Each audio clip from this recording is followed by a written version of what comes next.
Good morning guys, kung mapapansin nyo kahit medyo running late na tayo ng slide, tayo ay takbong pogi pa din. You know why? Dahil ang presyo ng gasolina ay maaari na naman daw sumipa ng 90 pesos per liter yun guys ha. Kagaya dati na naggera yung Russia and Ukraine, I think 2022 yun, if I'm not mistaken, na pumalo ng ganun yung gasolina.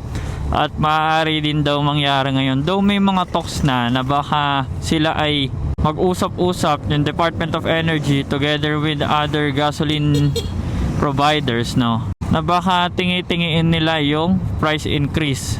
Pero regardless sa mga pag-uusapan nila, ang pinaka-smart move talaga sa ating mga nakasasakyan at nakamotor is kung merong manual mode, turn on economic mode sa sasakyan nyo, or kung kagaya sa motor may eco lang na umiilaw or may indicator lang, lagi niyang pailawin yan. Hindi nyo naman kailangan lagi sipatin yan titingin-tingin kayong ganyan sa baba. Hindi naman kailangan basta banayad lang sa throttle. Mawawala-wala yan pag nag-accelerate kayo tapos uphill. Pero pag pantay na yung kalsada tapos steady na yung throttle nyo, babalik yan. Okay? Basta wag lang barurot sa throttle. Tipid yan.